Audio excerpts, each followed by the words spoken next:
This week on the show, we've got a sneaky United States Postal Service price hike that just went into effect, and eBay continues to make changes and run tests, but not tell anyone.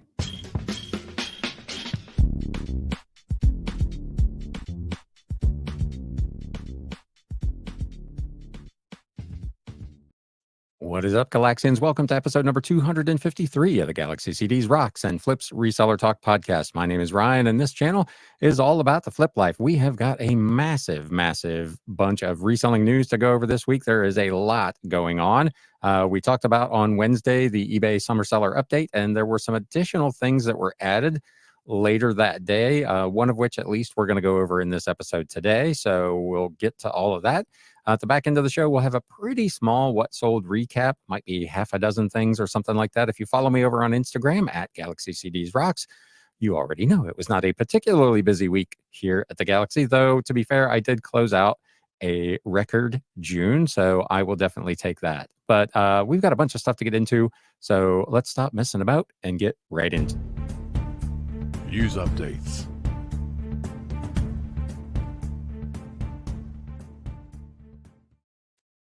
The United States Postal Service negotiated rate changes for Priority and Ground Advantage July 1st. So this one came as a bit of a surprise. This was just announced over on Wednesday, I believe. Somebody posted it actually during the live that they'd received a notification from Pirate Ship. I didn't actually get mine until Friday, but this one was pretty under the radar. So you may remember, if you've been following along here, back in May, I discussed upcoming changes to United States Postal Service rates. The first announcement that they made was first class stamps and media mail rates in particular were going to go up on July 14th. So we've got a couple of weeks to go for that. The second announcement that they made was that Ground Advantage and Priority rates were not going to change with the July price increase, which everybody was pretty excited about. And then the third one was that they were going to be reducing the level of discount for certain types of high volume shippers. And they weren't super clear exactly on what that meant. And I think that may be the one that is actually catching us out a little bit here. So this article appeared over on Value Added Resource. And as always, I will link to these in the show notes and the video description down below. eBay also posted this change. I mentioned the pirate ship. eBay posted about this on Friday as well. The United States Postal Service is raising rates in July. There will be two sets of updates, one on July 1st and one on July 14th. This is a summary of those changes. July 1st, Priority Mail and Ground Advantage.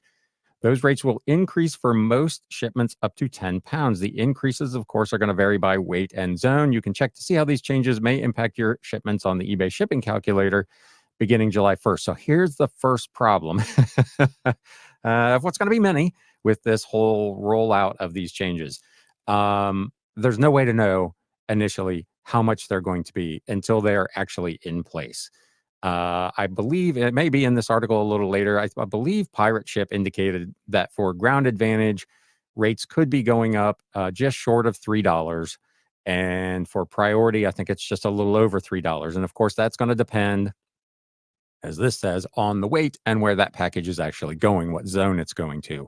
So lighter packages close to you, the increase may not be that much. Heavier packages further away, that price increase may be pretty significant. Priority mail flat rate costs are also increasing. This is a list of the new rates. And again, I'll link to this. Flat rate envelopes, $8.18. Padded flat rate envelope, $8.95.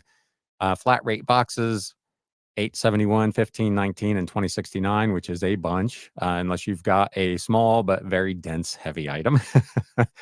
Shipping service provider Pirate Ship notified users of these changes set to take effect. This article also points out that while the post office itself put out an announcement in May saying there would be no changes for Ground Advantage and Priority Mail services in July, it is important to note that this is for commercial and retail rates offered directly through United States Postal Service, not for third-party providers with negotiated service agreements who are part of what's called the USPS Connect e-commerce program. So that is sites like eBay, Pirate Ship, ShipStation, these bigger commercial third-party companies. And essentially what is happening is that their discount rate is being lowered. So the amount of savings that they are able to provide it's kind of like I say, a sneaky, stealthy price increase because they're reducing the discount. They're not actually raising the prices. So it's a kind of weird thing. Official changes to commercial or retail rates offered directly must be approved by the Postal Regulatory Commission. But the post office has wider latitude to change negotiated service agreements with third-party providers, which may result in rates offered to those providers increasing or decreasing. So this one didn't even have to go to whatever the board of governors for the post office. They just did this unilaterally. Pirate Ship has said the rates are increasing on Priority Mail and Ground Advantage, which will change the maximum discount they are able to offer compared to retail pricing. They said from 89% to 88%, comparing a Zone 8 shipment for a 19 or 20 pound package shipped with Priority Mail Cubic at the zero 0.1 cubic size compared to the retail price for weight-based Priority Mail. That is a mouthful. So again, the level of discount apparently is changing, not consistently across the board. It's changing depending on the zone and additionally the weight. So it's going to be really, really complicated. That's probably why there's no advance notice of what this is going to look like. Hopefully all the tables are right. And when they go in, by the time you listen to this, all of this is already going to be in place. So you'll be able to see what the rate changes look like and how they affect your business. But essentially the discount is being lessened. They also said the shipping rates are changing everywhere you can buy postage online, so shippers will be unable to avoid them by using other service providers. So, like I said, this is eBay, Pirate Ship, ShipStation, whoever you choose to use is being affected in the same way by this change in discount level. This writer had reached out to a few other competing providers to confirm if they will also be making these changes, but they had not heard back. Pirate Ship's actual quote says Priority Mail will increase up to $3.10 on July 1st. The post office does not allow these sites to publish the actual rates. So that's the other thing that's kind of involved here. Per their agreement, they can't actually tell us in advance. I don't know how I feel about that. Not good. I'll just say not good. Since Connect e-commerce is only available for shipments to or from the continental 48 states. If you're shipping to or from Alaska, Hawaii, or Puerto Rico, there will be no changes. Weight-based Priority Mail rates, again, going up by up to $3.10. Cubic rates up by up to $2.97. Flat rate prices, as we talked about, are also going up. Ground Advantage is going to increase up to $2.11. This also goes into effect Monday, July 1st. So these, again, are for the lower 48 states only. Weight-based Ground Advantage shipments less than 1 pound are increasing by up to 33 cents for zones 6 to 8. So this isn't a ton of money, I guess, but anything over a pound is where it's really going to start to get a little bit dicey. Ground Advantage cubic rates are also going up to $1.67. With these new rates, they say the maximum discount available for Ground Advantage compared to the retail pricing you'd pay at the post office is now 86% compared to what used to be 89%. So it's still, again, to be fair, it is a significant savings over what you would pay if you walked into the post office at the desk. Where it becomes a problem is, of course, depending on how your shipping is set up. If you're offering free shipping, you're eating this price increase, obviously. You're going to be paying this new higher rate. If you offer customer paid calculated shipping and are on eBay, for instance, passing along that savings to the buyer, you're not really going to be affected by this because the buyer is going to pay this new rate effective on Monday. So that's going to essentially be a wash. You're going to pay the final value fee on whatever this little bit of an increase is, but your net postage rate is not going to change.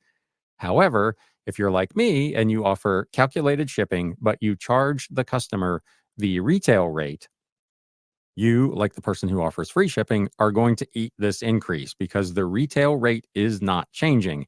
So what's being offered, what's being shown to the customer, as far as I can tell from my reading of this, is going to be the same as it was last week. The only thing that's changing are these discounted rates. So let's say, for instance, a package was going to be $5.65 to ship at retail rates, but the discounted rate that you were going to pay was $4.31. Now it's going to go up by whatever it is, 10, 15, 30 cents, but the customer's still going to pay the $5.65. So you're going to be eating that increase. So in 2 out of 3 of the scenarios, it's the sellers that are going to pay the price. Again, just as a reminder, we've been talking about it for months. Media mail rates also increased. This does not go into effect until July 14th, however. So, hey, there you go. That's what's, but wait, there's more. So that's all for now. But this article, which is over on e-commerce bites, says that the United States Postal Service may institute zone-based surcharges in October. You may remember that a couple of years ago, the post office instituted surcharge fees for what they called long and awkward packages. This year, they're proposing changes to the fee structure. Most significantly, it wants to make surcharges zone-based. So these non-standard packages shipped across the country would cost more than those shipping locally or regionally. So again, right now, that surcharge is flat. This proposal would make it, like most of the regular postage stuff, zone-based. So if you're shipping it clear across the country, your surcharge would be higher than someone else's. How nice. The OMG official mail guide reported the changes and uploaded the May 17th proposal that describes these changes. The document notes that the contents are pre-decisional and subject to change based on the Board of Governors and Postal Regulatory Commission decisions. So this one's not set in stone, but it's something at least to keep in the back of your mind, especially if you ship a lot of oddball sized stuff, things like golf clubs probably, and things like that, that would go in long, kind of awkward boxes. This is something that could definitely affect you. The document shows that currently both a length and a cubic volume fee may be assessed under the proposed changes to non-standard fees. Only the greater of the fee per package would apply. Well, that's generous of them. Currently, they charge $4 for a priority mail or ground advantage package with a length over 22 inches, but less than or equal to 30, and charges $18 for a package with a length greater than 30 inches. It also charges non-standard fees with a cubic volume of greater than 2 cubic feet. Under this proposal, they would charge fees that vary by zone based on the following dimensions. The length is greater than 22 or less than 48, which is a bit of a change, or the width is greater than 18, or the height is greater than 15. Length greater than 48, or when the packages are prepared properly or not capable of automation, which includes the following: tubes and rolls. If you're using tubes and rolls to ship things like posters and prints and things like that, that makes sense. That may be a shipping method that you want to consider getting out of, because they're liable to fall afoul of this surcharge. Shrink wrapped packages not in a shipping container, or the label not fully on one side of the package. That's an interesting one. I know a lot of people, I've even seen my postal handler at the post office put a label on a package kind of over a corner. And according to this, if the label's not fully on one side of the package, that could cause it to fall afoul of this surcharge thing. So be aware of that. They want that label on one side. Under the new proposed fee structure, only one non-standard charge per package would apply, but it would be, of course, the highest one. They uploaded those proposed changes on their website. The USPS, for their part, has not yet detailed the fees, only the proposed changes. And again, they have, and I'll link to this as well, kind of a handy little chart here of what all of those things might mean. So just be aware that the proposal is for potentially in October, which is typically when we start to see potentially some holiday surcharges. I believe the last 2 years we avoided holiday surcharges, but that is something to be thinking about also for October. These changes are proposed for then. So that's not great news from the United States Postal Service. We talked about, I think in last week's episode, they just reported record quarterly revenue from, of course, all of these price increases, but they also reported almost record, if I'm not mistaken, net loss. So they're generating more money, but it appears that, and again, I'm just speaking from what it looks like from the outside. Every time they do a price increase, they make a little bit more money, but their package volume drops to the point where they don't actually net any more profit, because like us, our costs are not going down. Our costs continue to go up, and we have to sell more and more and more just to stay even. And the post office is experiencing the same thing, and they're trying to just layer on price increase after price increase to make it work. So let me know if you're watching on YouTube in the comments what you think, although I already know, to be fair, what you think of all of these changes. Moving over to eBay. This started happening last week.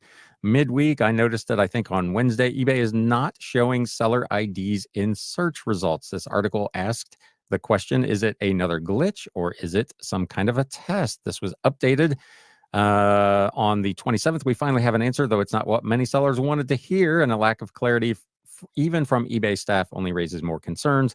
After initially providing an answer saying, yes, this was a technical issue, complete with a ticket number to reference when contacting support, community rep Devin was forced to make a correction when he was informed by the product team that, in fact, there is a test currently running that is intentionally removing seller IDs from search results. You can let me know in the comments. I cannot, for the life of me, fathom why you would want to do that. Why that would be a good decision. I think I would like that information to be available. Again, people already think that they're buying from eBay, not from Galaxy CDs Rocks or whoever you may be on eBay. They think they're buying from eBay, not from an individual. And now you're making it look even more like that by removing the individual seller name from the search results. I just don't, the logic of that just escapes me. eBay seller search results are now displaying the generic word seller instead of the specific seller IDs. And again, there's a picture of the actual thread and the correction. It says some eBay sellers are no longer seeing seller names, and that's, again, that should have been a tip that this was probably something that they were experimenting with because it was isolated to some sellers. It wasn't site-wide, where you would think that a glitch would be kind of across the board. It again left people wondering whether they're experiencing a limited test, a phased rollout of a new design, or a glitch.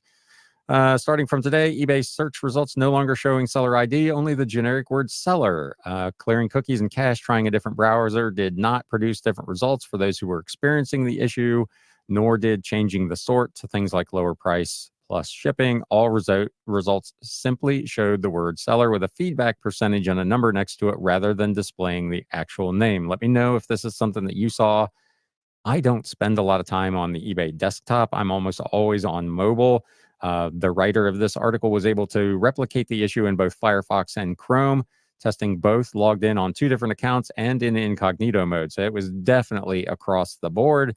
The generic seller display was shown in all variations and for all search terms the writer tried. They posted some examples of what that looked like on this page as well. So again, if you have any insight or any thoughts on why eBay would want to do this or why they would think it's a good idea, let me know in the comments. Every result also, they said, had the shop with confidence tagline. I went as deep as page 15 with 60 results on each page, and even ones like this that didn't exactly inspire confidence with that price for a not working or for parts item and someone with 0% feedback. And I assume that this shop with confidence thing has to do with eBay's money back buyer guarantee, not anything with a particular seller. But again, it's not denoted. Usually it'll tag that. It'll say buy with confidence, you're protected by eBay's buyer protection plan. This just says shop with confidence, and you got a seller with 0% positive, no feedbacks, and essentially a busted item that they're trying to sell. Interesting. Sellers who have been granted the direct from brand badge are in luck, as the badge still shows in search results to display their name even when the standard seller ID section just says seller. So if you've partnered with a brand and you're in that program, you had a little bit better visibility with your name. If it does end up being an intentional change, that will give the direct from brand badge even more value. The writer says this could bolster arguments for an FTC investigation into eBay competing directly with third-party sellers via their own subsidiary, TCG Player. So we've talked about this a couple of times, their buyout of the card company TCG Player, referencing their own listings by granting TCG Player a direct from brand badge, even though they're not the manufacturer and arguably have no brand rights to things like Magic the Gathering or any of the other products that they are selling. Oh, eBay, I love you so much. You allow me to make such a good living, but this kind of stuff just really looks bad. So historically, the article says sellers have vehemently pushed back on efforts by eBay that they've tried to make the down player hide seller IDs, store names, or other important brand and trust building designs or feature. But if comments in that community thread or any indication, some buyers are likely to be very much opposed to this change as well. You can let me know again in the comments. How you feel about this? I haven't looked today. It's Saturday afternoon. I don't know if that experiment is still ongoing or not. They've also made some changes to feedback without announcing them, and they have caused, of course, confusion and concern. Unannounced rather, updates to the eBay feedback page design are causing confusion and concern for both buyers and sellers as the platform continues to march to morph seller feedback into product reviews. This is something that we've talked about. They've been trying to get people to leave reviews on the actual product in addition to the traditional feedback to the seller, and it's caused a lot of confusion really on both sides of the equation. eBay, as I just mentioned, began prompting buyers to provide star rating and comments about the product they purchased rather than their experience with the seller back in April. But at the time, some users found a workaround to avoid the star rating and continue to use the feedback as it was originally intended, a place to share comments about experiences with other users rather than reviews about specific items. Unfortunately, this article says it appears that workaround will no longer work as the latest update now forces the buyer to select a star rating and leave a product review in order to submit their feedback comments. Again, this is something that I would just say for my own part, I disagree with. I may not want to review the product. I may not have had an opportunity to review the product. I talked about, I think last week or 2 weeks ago, I had bought this wasn't on eBay, this was over on Amazon. I bought a audio interface to use as a backup when my primary one died, and I didn't even take it out of the box for probably 45 days. And when I was thinking about setting up a second video station over in the Bat Cave, I finally took the thing out of the box and found out that it didn't work. But I could not have left a product review on that item because I hadn't even taken it out of the box.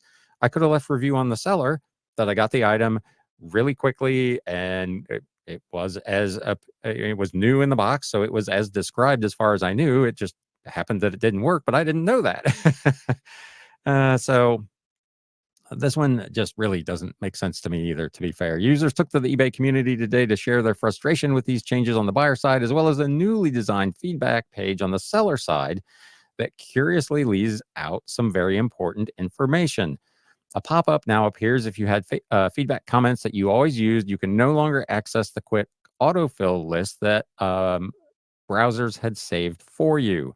You can no longer X items out, like canceled sales, to remove them from the list. There's a picture of what the pop-up looks like.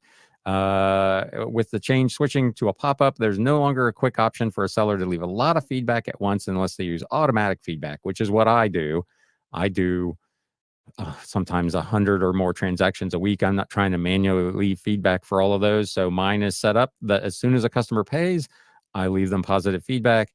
For me, my business decision has been once they have paid, that pretty much ends their obligation to me, and I feel like I should leave them positive feedback at that point. Things may happen later on that I may want to reevaluate that decision, and I may add a comment to it or whatever later on. But once you've paid, you automatically get feedback because I've got it set up for automatic. You can let me know in the comments, do you use automatic feedback or do you wait until a customer has left you feedback, which I know a lot of sellers do, before you leave feedback on your own? Stored comments for every buyer from the Seller Hub orders page now was no longer available. As a buyer, I don't have any purchases waiting for feedback today to confirm, but I suspect this means the workaround to avoid leaving a 4-star product rating review as a buyer will no longer work. Again, there'll be a link to this if you want to go look. You may have seen these already on your eBay pages. It appears they say that this rate this item is no longer optional. They also noted, one seller pointed out that the optional question, did this item arrive on time, no longer shows the original estimated delivery date. That would be helpful information to have because customers don't remember. I don't remember. I do this for a living and I don't remember sometimes when things were supposed to arrive. So that I feel like that should still be in there. How can a customer be expected to legitimately answer a question about whether an item arrived on time if they don't have access to see what that original estimated delivery date was? I generally don't even look at that when I'm making a purchase. I'm shopping for price, and that's essentially it. Is it the item that I want at the price I want? The estimated delivery date doesn't matter to me until I go to do feedback. Again, this is something that nobody seems to know if this is a test or if this is new. I guess we'll see. The switch over in language to tell us more about this item they add a few months ago was a clear indicator of eBay shifting feedback into product reviews by making the DSRs, the part that evaluates the seller transaction, optional. If seller feedback has essentially been converted to product reviews, why do we still even have feedback for buyers? Which is something that I talked about a couple of weeks ago for a totally unrelated reason. Buyer feedback is essentially broken anyway because you can't leave them anything really but positive feedback. So, again, eBay experimenting with things, not really letting anybody know what's going on. Again, this is something that you would have thought would have been interesting to talk about at the summer seller update, but it just kind of appeared this week without really any fanfare. As did this. This ultimately was posted to the page for the summer seller update. The page that I used for the live in the morning did not have this, but eBay did make some user agreement updates, including AI use, binding contracts, and content moderation. As is usually the case when these companies do this, they didn't really provide a very good summary of what those changes were. They provided you a link to the terms of service to the user agreement, but not there's no like table that I could find that had a breakdown, except for here on value added resource where Liz, bless her, did this. eBay has released an update to the user agreement as part of today's summer seller update with a effective date of July 26th. So these go into effect next month. The following summary of changes was provided. The updates to our user agreement, we've provided details on how we use artificial intelligence on eBay to provide and improve the services we offer for you, including, when available, customized and personalized experiences. We've updated our purchase conditions to clarify that in some clearly identified transactions, a legally binding contract only occurs when the buyer pays for the item. I saw a lot of people commenting on this that seemed to think that this meant that if a customer made an offer and you accepted it, that was no longer a legally binding contract. And that is not my reading of this.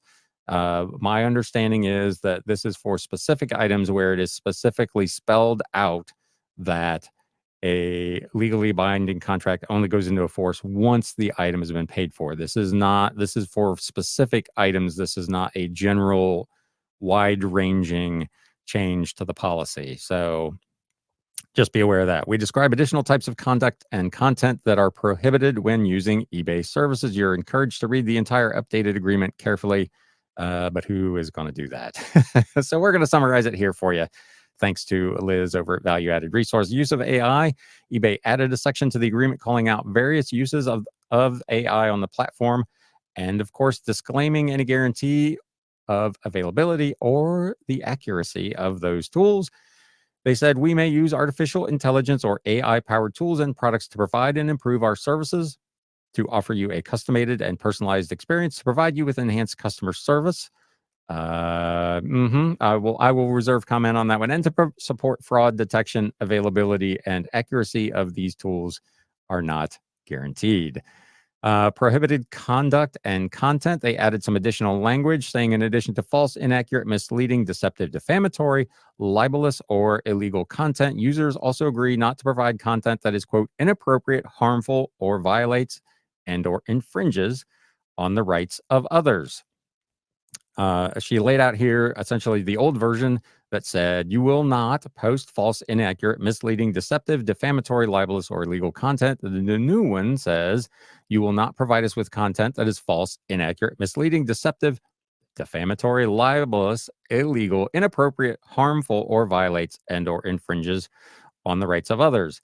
As she points out in the article, eBay does not provide any definition for these very vague terms, leaving the meaning of inappropriate and harmful apparently up to eBay's discretion.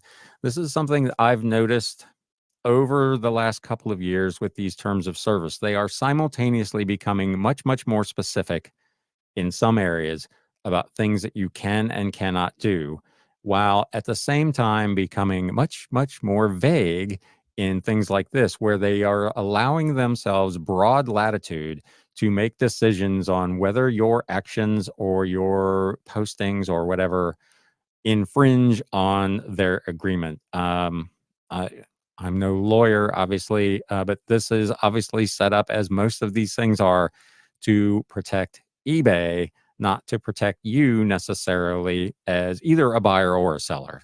They want to be able to make a decision based on what appears to be some very open-ended terms about whether or not your conduct is inappropriate. So just be aware of that.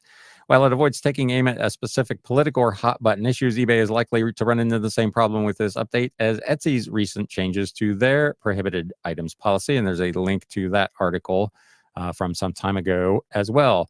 Again, as I just said, Etsy's move to a more vague and open-ended policy may have been in part a reaction to being name-checked in Supreme Court arguments about content moderation laws that were passed in Florida and Texas in response to concerns that social media companies were censoring their users, particularly those, of course, with conservative viewpoints. So again, they're trying to allow themselves broad latitude to avoid getting involved in lawsuits. And the easiest way to do that, if they've got someone that they think is causing problems, is just to be able to, within the terms of the service, get that person off the site. So again, more stuff going on over at eBay. Be sure you take a look at the terms of service. I think that pretty much sums that one up. They did talk about the legally binding contracts again.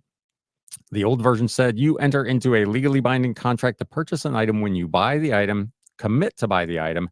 Your offer for the item is accepted. You have the winning bid for the item, or your bid for the item is otherwise accepted, regardless of when the payment is due or received. The new version essentially says all of that same thing, except at the end, where it adds, unless the transaction terms state that you are required to pay for the item before a binding contract is formed. They're not specific any further than that about what they're trying to do with this, what types of items or what types of transactions would qualify under this. But if the transaction terms state that you're required to pay for the item before a binding contract is formed, that to me is probably more protective of a seller who wants to make sure that the item is paid for before they are legally bound to hold it for a customer. So she asks the question, how will these changes impact your eBay business? Let us know in the comments below. If you go to her site over at the Value Added Resource, you can leave comments there. And of course, obviously, I'd love your comments here on YouTube. This isn't necessarily reselling related, but it's eBay related. This also was over on Value Added Resource. eBay Live Elton John charity event was an embarrassing tech-led reimagination debacle.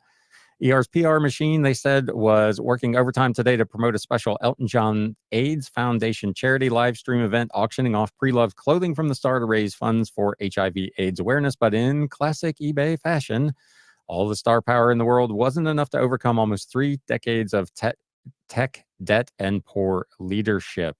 Harsh, Liz.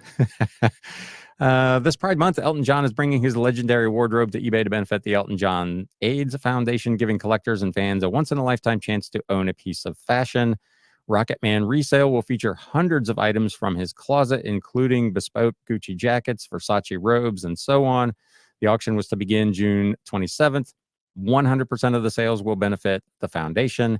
To kick off the auction on the eBay app at 1:10 Eastern on that date, creative entrepreneur Emma Rogue and singer-songwriter Steven Sanchez will host a live stream shopping event on eBay Live featuring Elton John and David Furnish.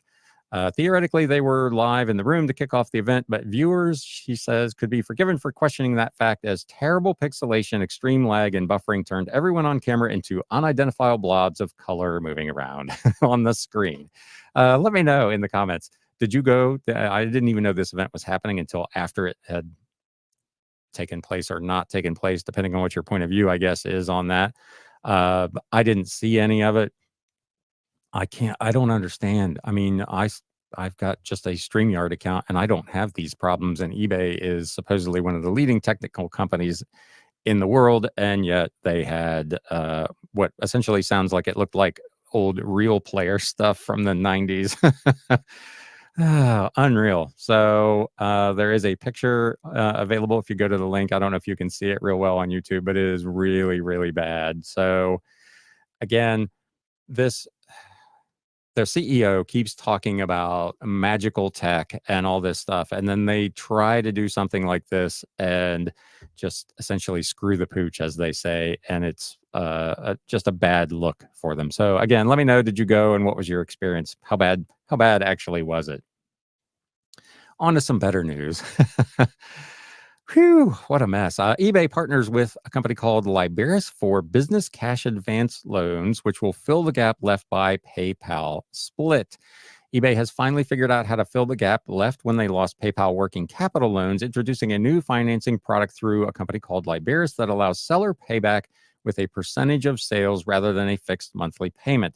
They have had another type of loan available for quite some time, but it was the more traditional. You agreed to pay it back at a certain interest rate with a certain monthly payment. This comes out of your sales. This company, I believe, is from England. They work primarily previously with credit card companies to take essentially a portion of your credit card receipts to pay back the loan. They are now going to partner with eBay, and they will take part of your eBay earnings to satisfy the loan. This new option was added to the eBay seller capital page today, but it raised the question again, as we talked about just a few minutes ago, why wasn't this announced as part of the summer seller update earlier this week? I have to assume, given the fact that this was rolled out and published, that all those agreements were already in place by the time of the summer seller update. This would have been a fantastic. Sellers have been clamoring for something like this for quite a long time. This would have been a great thing to talk about to get people off of all the negative stuff and onto something that could be really useful for them. And yet it was crickets. No mention of this whatsoever. The plan says you can gain fast access to financing with a one-time fixed fee, which is essentially added to the total amount you owe. And then those deductions are done on what appears to be maybe a daily basis, and a payment plan that adapts to your sales so you only pay as you sell.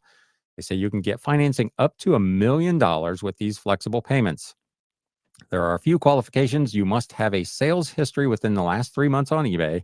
You have to have averaged at least one transaction per month in the last 3 months, and at least $5,000 in total eBay revenue over the last year. Those are the factors that will go into determining the maximum amount of money that you could borrow on this program, and of course, then what your repayment terms would look like. You can borrow anywhere from $500 up to $1 million. There is essentially a soft pull on your credit when you initially apply, so it should not affect your credit rating. Again, minimum qualifying revenue, $5,000 in the last 12 months. They say it is one fixed fee. I spent probably an hour yesterday afternoon poking around to see if I could find out what this fee was, and I could not. They're a UK-based company, and I tried to get on their chat, and they said they would be back on Monday because they were already closed. So from a customer service standpoint, that would be a flag right off the bat that something might be amiss there as well. Pardon for the little technical glitch there. So anyway, payment is based on a prearranged percentage of your sales. So just be aware that that is how that is going to work. Sellers will still be able to use the more traditional working capital loan product eBay has offered through their recent partnership through a company called Funding Circle. So that is going to continue as well. So if you're looking for what the differentiators are, business cash advance is essentially an advance on your sales. It is not technically a loan. The cost comes in form of a fixed fee, not interest. Like I said, I spent a significant amount of time trying to find out what the amount was. The closest I could find was a user agreement with their credit card processing partner, WorldPay, where the fee was anywhere from 1.15 to 1.38 of whatever the amount was you borrowed. So it is not at least from the looks of that, it's not a cheap service, but it is not a traditional loan. You pay it back on a prearranged, pre-agreed percentage of your gross sales. You only pay for the advance as you sell. The term loan is traditional financing that charges interest and is repaid within the given term. So again, good news from eBay adding another option. Moving over now to Etsy. Etsy sellers can now set holiday processing schedules. Check your settings. It says this was published back on the 25th. It's been a long time coming, but Etsy has announced to sellers in the US and Canada will finally be able to set processing schedules that allow extra time for some postal holiday closures. This was announced in the Etsy community on the 25th, with Labor Day being the first officially recognized holiday for the US and Civic Holiday being recognized in Canada. You can go in. We're introducing, they say, a new shipping setting for sellers in the US and Canada that allows you to make your order processing schedule even more accurate by specifying which holidays you process orders on. You can choose which national postal holidays you process orders on and leave the ones out that you don't. We talked about this a little bit Wednesday on the live because somebody brought it up that this was happening. So it's kind of a neat option. Etsy has struggled a little bit over the years with how they handle holidays. So being able to specify which ones you do and do not work on will be good for Etsy sellers. Etsy's also made a change. Reverb, which is a company that they own, they're now trying to appeal to budget conscious shoppers with a new Reverb outlet offering. Etsy owned musical instrument marketplace Reverb is going to target budget conscious shoppers with Reverb Outlet. This new section of the site will feature a rotating collection of new and like new music gear sold by authorized retailers and brands for at least 20% off retail prices with free shipping and a minimum 7-day return window. So this is only for authorized sellers and brands. This is not going to be like a free-for-all reselling site like eBay or Etsy itself. This is for very specific categories. They say outlet music gear is a fantastic value for music makers. Often it's brand new, overstock, or clearance music gear that retailers or brands are simply looking to clear out. Other times it's gears that have been opened, used for a demo, or simply doesn't have its original box, but is otherwise in like new condition. With the launch of Reverb Outlet, we're making it easy to access your favorite brands for less. So Etsy continues to try to find ways to maximize the potential of all of the various outlets that they own, and this is the new addition to that portfolio. Last thing in the news, this just happened this morning. Again, it's Saturday as I record this. Amazon bot wrongly flags item as seeds or plants in a mass deactivation meltdown. Amazon sellers are panicking as an apparent bots gone wild situation is incorrectly identifying thousands of items as plants or seeds, leading to mass deactivations and warnings for listing in the wrong category. Reports of this error were pouring into the Amazon seller forums and across social media.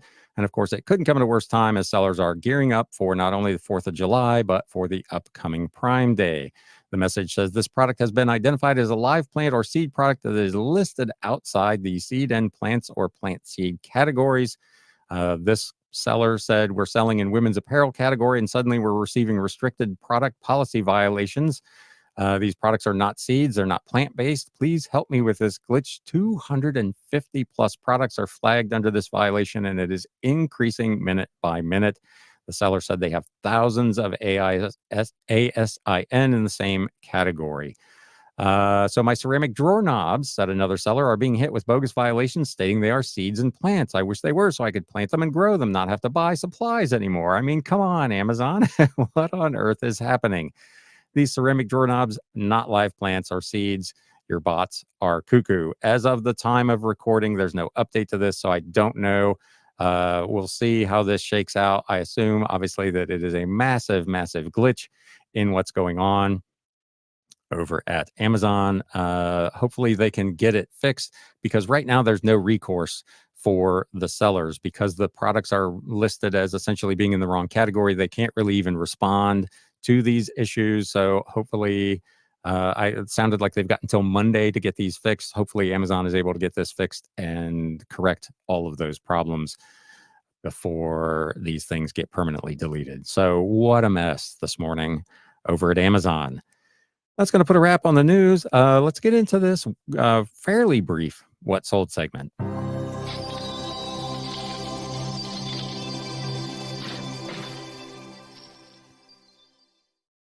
So like I said, I've only got, I think, maybe half a dozen items here today, split pretty evenly between Etsy and eBay. Not a particularly fantastic week. I think I sold, what did I say, 75 listings, which is significantly off the boil and nothing really huge. I mentioned in the Wednesday live that I was selling a lot of really low value stuff this week. Still, as I mentioned at the opening, closed out a pretty solid month of June, but this last week was not that great. This item sold over on Etsy. The Successful Sunday School Superintendent by Amos R. Wells. This was published by Westminster Press. It's a hardcover from 1926. I did extend my sale over on Etsy, my 10% off sale. So this item sold for $22.49. The order total was $27.81.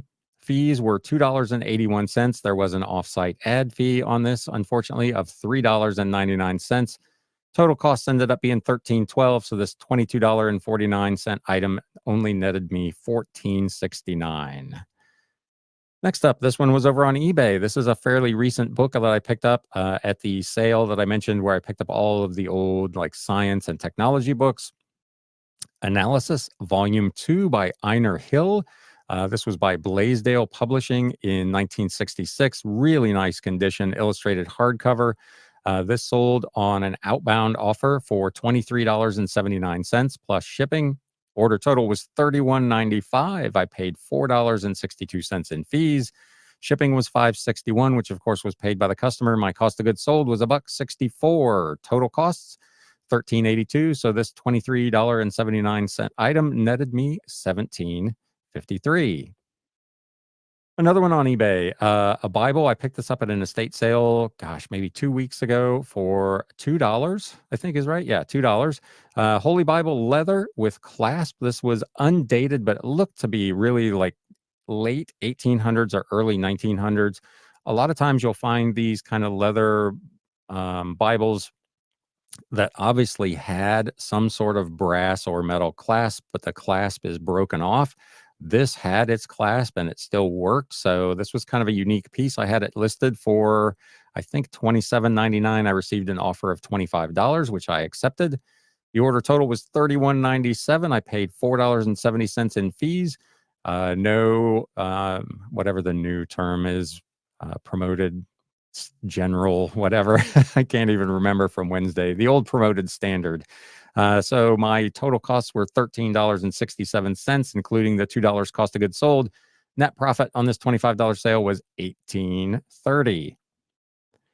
Next item, this was over on Etsy. I've been talking about these Gwen Frostic books for some time. This was actually a calendar from 2013, woodcut art block prints by Gwen Frostic. This is published in Benzonia, Michigan. Really nice little calendar booklet. Picked it up at a state buyout for 50 cents. It sold for $26.99 plus shipping. This went out ground advantage because it did not qualify for media mail. Fees were $4.89. My cost again was 50 cents. Total cost $11.32. $26.99 sale netted me $21.60. Another book over on Etsy, The Doll Maker by Harriet Arno. This was a fairly unusual one because this is a 12th printing hardcover and it's an ex-library book. So this should have been really nothing particularly special. This was part of the big 15,000 book lot. So I'm only into this thing for 4 cents, but it sold for $26.99. The order total was $34.45. I paid $5.94 in fees to Etsy. Plus shipping, my total cost $13.44, $26.99 sale netted me $21 and a penny. And I think this may be the last one. This is a book in Italian. This was also from that big 15,000 book lot, Magistra Barbaritas I Barbari. It is in Italian. It was published in 1984. Pardon to any of my Italian viewers, because I'm sure I just butchered that. It was a hardcover with its dust jacket in pretty nice condition. This was a big kind of coffee type table size book. Again, it was part of that big lot, so I'm into it for less than a nickel. It sold on an outbound offer for $28.61 plus shipping. This is one where I charged media mail rate of $10.82. It was cheaper to send, at least last week, by Ground Advantage, which came to $6.66. $28.61 plus shipping. My total cost $19.39. I netted $23.54. And I lied. Here's at least one more. Romance and Teutonic Switzerland This was a second printing illustrated hardcover from way back in 1894. This was part of the recent estate buyout that I did. I'm into this for 50 cents. Sold for $29.99 plus shipping. I paid $5.28 in regular fees and the ad fee of $2.54. My total costs $14.62, leaving me a net profit on a $29.99 sale of $21.67. Gosh, here's another one. I had more here than I thought. Individually, these were not anything fantastic. There are 4 books here: Galaxy of Ghouls, Warbird's Diary of an Unknown Aviator, Wisps of Mist, another of those Gwen Frostic books, and Rare Science Fiction, which was edited by Ivan Howard. So this was 4 books that totaled $38.21. Some of these were on sale, some of them were full price. Again, I talk about all the time not having a problem listing kind of these lower priced books, because a lot of times you'll get people that will bundle them into bigger purchases. So here we've got $38.21 plus $5.60 in media mail shipping. Order total was $46.59. My fees were $6.67. eBay actually slightly overestimated the shipping. Shipping was only $4.87. My total cost of goods sold for these 4 books was only $2.14. So $16.46 in total costs. $38.21 turned into $30.13. And that is actually the last of the what sold for this week. So interesting week, busy week, with a lot of other things. I did 140 listings this week, so it was very busy from that standpoint. As I mentioned a minute ago, I got a new computer, so I've been working on trying to get all that set up and running properly. So sales were not fantastic, but it has been a very hectic week here at the Galaxy. You can let me know in the comments below what your week looked like, and of course, comment on any of the news or anything that we covered here today as well. As always, I appreciate you spending a little bit of time. And if you would do me a favor, if you're watching on YouTube, click that thumbs up button and let the YouTube algorithm know that this was a productive use of your time, or that you found it entertaining or interesting or informative, or whatever reason you would want to click that thumbs up button. I would much appreciate it. With that, my friends, it's time to sell. Thanks, guys. You have been listening to the Galaxy CDs Rocks and Flips Reseller Talk podcast. Thank you so much for tuning in, and we will catch you again next time.